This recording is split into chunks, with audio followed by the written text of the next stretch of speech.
കർത്താവെ കാക്കതേ മലന്ന് പറക്കുന്നു. കണ്ടോളിയാ ചുമ്മാതല്ല. നന്നായി ഭാര്യമാരെ ഇടയ്ക്കിടയ്ക്ക് ഇങ്ങനെ സഹായിക്കുന്നത് നല്ലതാ. പക്ഷെ ബാക്കിയുള്ള സഹായിക്കുമ്പോഴേ അവനങ്ങനെ അങ്ങ് തീരെ കൊല്ലരുത്. അച്ചിക്കൊന്തൻ പെൺകൊന്തൻ. ഇപ്പം ഇതിന് ഞാൻ എന്താ പറയട്ടളിയാ? എൻ്റെ പൊന്ന് ക്ലീറ്റസേ, നീ ദയവ് ചെയ്തിട്ട് എൻ്റെ മുമ്പൊന്ന് പോവോ. ഞാൻ ആകെ പ്രാന്ത് പിടിച്ച് നിൽക്കുകയാണ്. നിനക്ക് ഭ്രാന്ത് പിടിച്ചിട്ട് നിൽക്കണോണ്ടാണ് ഇതൊക്കെ ചെയ്യണമെന്ന് എനിക്കറിയാം. സ്വഭാവത്തിൽ നീ ഇങ്ങനെ വല്ലതും ചെയ്യുമോ? ജമന്തി മോളായി, ജമന്തിയായി, എടി ജമന്തി, നീ ഇവിടെ കറന്ന് കാറണ്ടാന്ന്. അവളവളെ പാട്ടിന് പോയി. ഏത് പാട്ടിന്? അവളെവിടെ പോയി? അവൾ ഇന്നലെ ഇവിടെ ഉണ്ടായിരുന്നല്ലോ രാത്രി. അവള് രാത്രി പോയി.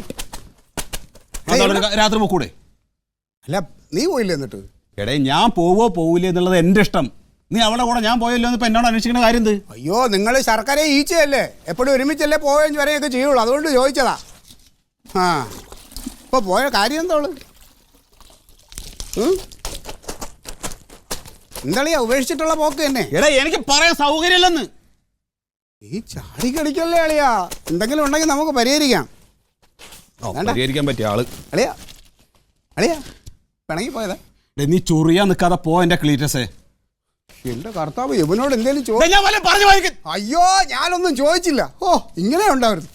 ഓ, ഞാൻ ഇതൊന്നും എടുത്തോട്ടെ. ഒരു കാര്യം ചെയ്യാൻ സമ്മതിക്കില്ല. ഇവന് ഭ്രാന്ത് തന്നെ.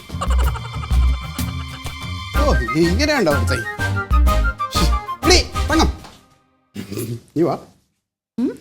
സത്യം പറഞ്ഞാലേ ഈ ആഴ്ച പതിപ്പിലൊന്നും എനിക്ക് ഒരു വിശ്വാസവും ഇല്ലായിരുന്നു. ഇപ്പൊ എന്തായാലും വിശ്വാസമായി. വൈകാതെ തന്നെ കുടുംബത്തിൽ മംഗളകർമ്മം നടക്കും. നീയേ ഭാഗ്യമുള്ളവളാ. എടീ, നിനക്ക് ഓർമ്മയുണ്ടോ, നമ്മളന്ന് ഒളിച്ചോടിയ സമയത്ത് നിന്റെ ആങ്ങളെ കനകൻ്റെ കല്യാണമായിരുന്നില്ലേ? അന്ന് നീ ഒരുപാട് വിഷമിച്ചിട്ട് പറഞ്ഞല്ലോ നിനക്ക് താലി ചാർത്താനുള്ള ഭാഗ്യം ഉണ്ടായില്ല എന്ന്. ആ ഭാഗ്യം ഏതാണ്ട് ഇപ്പൊ വന്ന മട്ട. അവിടെ നിൽക്കണി, ഇങ്ങോട്ട് വന്നേ. എനിക്ക് നിങ്ങളുടെ കളി കണ്ടിട്ട് സമയമില്ല കേട്ടോ ക്ലീറ്റ. എന്താ കാര്യം? നിന്റെ നാത്തൂനുണ്ടല്ലോ ചമ്മന്തി വാരിക്കെട്ടി പോയി. നിന്റെ ആങ്ങളെ ബോറനാന്ന്, അവൻ കൊള്ളരുതാത്തവനാണെന്ന്. അല്ല, അവള് പറഞ്ഞാലും സത്യമൊക്കെ ഉണ്ട്. സത്യത്തിൽ എന്താ പറ്റിയേ? സ്വപ്നം വല്ലതും കണ്ടോ? ഒരു സ്വപ്നമല്ല, പുറത്തോട്ട് പോയി നോക്ക്. നിന്റെ ആങ്ങളെ അവിടെ തുണി അലക്കിക്കൊണ്ടിരിക്കുക ഒറ്റയ്ക്ക് നിന്ന്. അതെ, തുണി അലക്കണ ഭർത്താക്കന്മാരുടെ ഭാര്യമാരൊക്കെ ഓടിപ്പോയിന്ന് ഞങ്ങളുടെ നാട്ടിൽ പറയില്ല. ഇനി പാലായിൽ എങ്ങനെയാന്ന് എനിക്ക് അറിയില്ല കേട്ടോ. പാലായിലും അങ്ങനെയല്ല പറയുന്നത്. പക്ഷെ നിന്റെ ആങ്ങളെ ഉണ്ടല്ലോ, അവനോട് ഞാൻ ചോദിച്ചപ്പോ അവൻ പറഞ്ഞതാ അവള് പോയി എന്നുള്ളത്. അവള് എവിടെ പോകാനാന്നേ? അവളെ വീട്ടില് വാരിക്കെട്ടി പോയിന്ന്. എന്തിന്? സംഭവം ഇന്നലെ രാത്രിയിൽ ഒരു ചെറിയ സംഭവം ഉണ്ടായി, ഞാൻ പറയാൻ വിട്ടുപോയി. ഞാൻ വാതിൽ പൂട്ടാൻ എണീറ്റപ്പോൾ പുറത്ത് ഒരു ഒച്ചയും ബഹളവും കേൾക്കുന്നിട്ട് ഒരു ഓട്ടോറിക്ഷ പോകുന്ന ശബ്ദവും കേട്ട്. അപ്പോൾ ഇവർ വഴക്കൂടി വാരിക്കെട്ടി പോയതാണല്ലോ. ഇപ്പോൾ ബോധ്യമായില്ലേ? നിങ്ങൾ അങ്ങനെ ഒരുപാട് ഊഹിക്കാനൊന്നും നിൽക്കണ്ട. കാര്യം എന്താണെന്ന് ചോദിച്ചോ നിങ്ങൾ? അയ്യോ, കാര്യം എന്താണെന്ന് ഞാൻ ചോദിച്ചപ്പോൾ എന്നെ കടിച്ചു കയറാൻ നിൽക്കുക. നീ നിന്റെ കാര്യം നോക്ക്, നീ ഇതിലൊന്നും ഇടപെടണ്ടെന്ന്. അല്ലെ, ഇങ്ങനെ കടിച്ചു കയറാൻ നിൽക്കണവനോട് ഒരു പെണ്ണ് എങ്ങനെ കഴിയും? അവള് പണ്ടേ പോകേണ്ടതാ. എന്നാൽ അതെന്തിനാ അങ്ങനെ പോണേ? അതെന്തിനാ അങ്ങനെ പോണത് എന്നോട് ചോദിച്ചാൽ ഞാൻ പറഞ്ഞു വിട്ടതല്ല. അങ്ങനെ എടുത്ത് പോയി ചോദിക്കണം എന്തിനാ പറഞ്ഞു വിട്ടേന്ന്.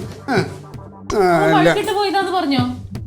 അയ്യോ, പിന്നെ അവള് സിനിമയ്ക്ക് പോയതാ. വഴക്കിട്ട് വഴക്കിടാതെ പിന്നെ അങ്ങനെ ഒരു പെണ്ണ് തന്നെ ഇറങ്ങി പോകുന്നേ? അതെങ്ങനെ അവള് പോണേന്ന്? ഇത്ര 10-12 വർഷമായി അവരുടെ കല്യാണം കഴിഞ്ഞിട്ട് ഇതുവരെ ഒരു വാക്കോ അങ്ങോട്ടും ഇങ്ങോട്ടും തല്ലി പിടിക്കണം ഞാൻ കേട്ടിട്ടില്ല. ഇതുവരെ തല്ലി പിടിക്കാത്ത കാര്യം എന്താ? നിന്റെ തള്ളയുണ്ടല്ലോ, ആ കിളവി അവിടെ ഉള്ളത് കൊണ്ട് അവരിന്നലെ ഒരു ദിവസം അവിടെ നിന്ന് മാറി ഇന്നപ്പോ സംഭവിച്ചത് കണ്ടോ? നീ എപ്പോഴും നീ പറയുമല്ലോ എന്റെ ആങ്ങളെ കണ്ടുപിടി, അവന്റെ കാല് കഴുകി വെള്ളം കുടിക്കാൻ. നീ ഒരു പാത്രത്തിൽ നിന്ന് വെള്ളം ചെടുക്ക്, ഞാൻ അവന്റെ കാലൊന്ന് കഴുകി കുടിക്കട്ടെ. ഒന്നുമല്ല, അതൊന്നുമല്ല. ഞാൻ വിശ്വസിക്കൂല. കനകന്റെ കയ്യിൽ നിന്ന് അങ്ങനെ ഒരു പാകപ്പഴ വരില്ല, അതെനിക്ക് ഒരെണ്ണം തന്നാണ്ടല്ലോ. അവക്ക് ഞാൻ പറയണ ഒന്നും വിശ്വാസമല്ല. പോയി നോക്കണേ അങ്ങോട്ട്.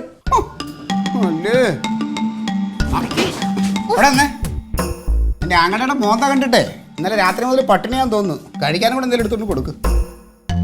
എനിക്ക് പേടിയാണ് ക്ലീറ്റോ. എന്തിന്? അവനവന്റെ കയ്യിരിപ്പുണ്ട് ഓരോന്ന് ഉണ്ടാക്കി വെച്ചിട്ട് നീ പേടിച്ചിട്ട് എന്ത് കാര്യം?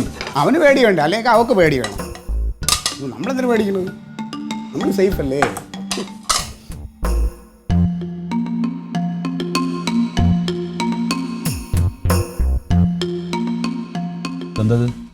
കണ്ടിട്ടില്ലേ ഇഡലിയും ചമ്മന്തി?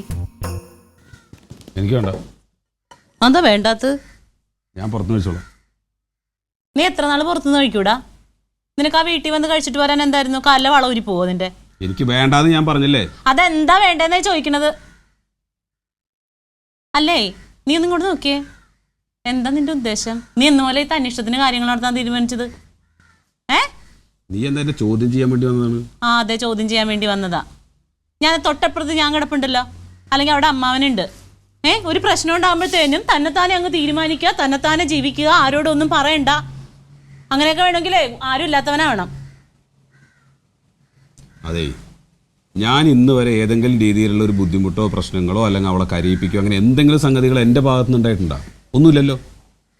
ഞാൻ എന്തെങ്കിലും ചെയ്തിട്ടുണ്ടോ? അപ്പോൾ അതൊന്നും ചെയ്തിട്ടില്ലെങ്കിൽ തിരിച്ച് ഞാൻ എന്തെങ്കിലുമൊക്കെ പ്രതീക്ഷിക്കും. നല്ല സ്നേഹം, മര്യാദയ്ക്ക് പെരുമാറ്റം, അതൊക്കെ പ്രതീക്ഷിക്കും. അതില്ലാതെ വരുമ്പോൾ ഇതുപോലുള്ള പ്രശ്നങ്ങളും പൊട്ടലും ചീറ്റിലൊക്കെ ഉണ്ടാവും. എന്തുണ്ടായിന്ന് പറയണ നീ?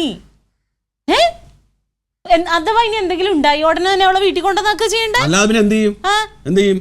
നമ്മളോട് എല്ലാവരോടും ആലോചിച്ചതേ ഇന്ന പോലെ എനിക്കൊരു പ്രശ്നം ഉണ്ട്, അതെന്താന്ന് വെച്ചാൽ ചെയ്തു തരണം എന്ന് പറയണം. ഇത് അങ്ങനെയൊന്നും പറ്റുന്ന സന്ദർഭം. അപ്പൊ അതെ, നിനക്ക് കാര്യങ്ങള് പരിഹരിക്കാനല്ല നീ നോക്കണത്, നിനക്ക് കൂടുതൽ വഷളാക്കണം. അതാണ് നിന്റെ ഉദ്ദേശം. ഇടി തങ്ക, നീ എന്തറിഞ്ഞിട്ടാണ് ഈ പറയണത്? ഇതിന്റെ യഥാർത്ഥ വിഷയം എന്താ നിനക്കറിയാമോ?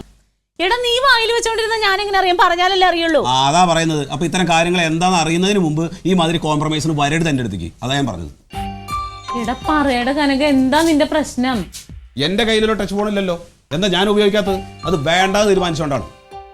എടാ, നീ ഉപയോഗിക്കണില്ല എന്ന് വിചാരിച്ചിട്ട് നിന്നെ ചുറ്റിപ്പറ്റി നിൽക്കുന്നവർക്ക് ആർക്കും ഉപയോഗിക്കാൻ പാടില്ലേ? അതെന്ത് ന്യായം? അത് മര്യാദയ്ക്ക് ഉപയോഗിക്കണം, മര്യാദയ്ക്ക് ഉപയോഗിക്കണം. അത് ഉപയോഗിക്കാൻ അറിയാത്ത ആളുകൾ അത് ഉപയോഗിക്കരുത്. അപ്പൊ ഇതുപോലുള്ള പ്രശ്നങ്ങൾ ഉണ്ടാവും. എടാ, ഇപ്പോഴും നീ പ്രശ്നം എന്താന്ന് പറയണില്ലല്ലോ. എനിക്കിത് കഴിച്ചെടുക്കാനുള്ള കഴിവൊന്നുമില്ല. അതെ, ഇവൾക്ക് ഞാൻ ഈ ഫോണ് വാങ്ങിച്ചു കൊടുത്ത അന്ന് മുതൽ ഞാൻ ഇവളെ വാച്ച് ചെയ്തുകൊണ്ടിരിക്കുകയാണ്. അമ്മ എന്തെങ്കിലും ഒരു സാധനത്തിന് വിളിച്ചു കഴിഞ്ഞാൽ ഇവള് ചെല്ലില്ല. ഞാൻ ഓഫീസ് വിട്ട് വരുന്ന സമയത്ത് ഒരു ഗ്ലാസ് ചായ ചോദിച്ചു കഴിഞ്ഞാൽ അവൾ വരില്ല. ഇവൾ ഈ ഫോണിൽ നോക്കിക്കൊണ്ടിരിക്കും. രാത്രി 11 മണിയും 12 മണിക്ക് ഇവൾ ഈ ഫോണിൽ കുത്തിക്കൊണ്ടിരിക്കുക. എന്ത് കാര്യത്തിനാണ്? എനിക്ക് അത് ആലോചിച്ചാൽ മനസ്സിലാവാത്തത്. ശരി, അവൾ അങ്ങനെയൊക്കെ ചെയ്യുന്നുണ്ട്. അതിനുടനെ അവളുടെ വീട്ടിൽ കൊണ്ടുവന്നാക്കാണോടാ ചെയ്യേണ്ടത്? അല്ലാതെ പിന്നെ എന്ത് ചെയ്യുന്നു? അവളെ പറഞ്ഞ് മനസ്സിലാക്കണം. അതെന്താ നിനക്ക് പറ്റൂലേ? നീ നിന്റെ കൂട്ടുകാരോട് ആരോടെങ്കിലും ചോദിച്ചു നോക്കി കാണിച്ചത് മര്യാദയാണോ എന്ന്. എടി, ഞാൻ അവളോട് പലപ്പോഴും പറഞ്ഞിട്ടുണ്ട്, നീ ഇപ്പൊ ചെയ്യണത് ശരിയല്ല, നീ ആ ഫോണിൽ ഇത്ര നേരം കളിക്കില്ലേ, അത് അധികമാണ്, നീ അത് ആവശ്യത്തിന് ഉപയോഗിക്കുന്ന ഞാൻ എത്ര പ്രാവശ്യം പറഞ്ഞാൽ അവളോട്. അത് തന്നെയല്ല, വേറൊരു കാര്യം ചെയ്യിക്കട്ടെ. ഇപ്പൊ ഫോണിൽ ഒരാൾക്ക് മെസ്സേജ് അയച്ചു അല്ലെങ്കിൽ ഒരാളെ വിളിച്ചു, ഉടനെ അത് തെറ്റായിട്ട് കാണണേ എന്തിനാ? എന്താ തെറ്റല്ലേ? എന്ത് തെറ്റ്? ഇവൾക്ക് ആവശ്യമുള്ള ആളുകൾ വിളിച്ചാ പോരെ? ആവശ്യമുള്ള ആളുകളെ അവളുടെ കൂട്ടുകാരായിരിക്കും. അതൊന്നും നീ എന്നോട് പറയണ്ട. കൂട്ടുകാർ ഒലക്കട മൂടാ കൂട്ടുകാർ. ഈ നമ്മുടെ വീടിന്റെ ചുറ്റുവക്കത്തുള്ള ഈ ആമ്പിള്ളേരൊക്കെ ആയിട്ട് എന്തിനാണ് വിളിയും ചാറ്റ് ചെയ്തോണ്ടിരിക്കുന്നത്? എന്ത് കാര്യത്തിനാണ്? ഇതെന്തെന്നറിയാമോ? ഇതൊരു തരം മാനസിക രോഗമാണ്, മാനസിക രോഗം. എനിക്കിപ്പോ നിനക്കാണ് ഈ മാനസിക രോഗം എന്ന് സംശയമുണ്ട്. ദേ ഇങ്ങോട്ട് നോക്കിയേ, ഈ വേഷം കെട്ടി ഈ കുടുംബത്ത് പറ്റൂല. മര്യാദക്ക് പോയി വിളിച്ചിട്ടുണ്ടോ അവളെ? എന്റെ പട്ടി പോവാളെ വിളിക്കാണ്. പട്ടിയാണോ പൂച്ചയാണോ എന്ന് എനിക്ക് അറിയണ്ട. അവളെ വിളിച്ചിട്ട് വന്നിട്ട് നീ ബാക്കി കാര്യങ്ങൾ ചെയ്താൽ ഒരു കാര്യമില്ലടി. അവിടെ 4 ദിവസം നിൽക്കട്ടെ, അപ്പൊ അവൾക്ക് മനസ്സിലാവും.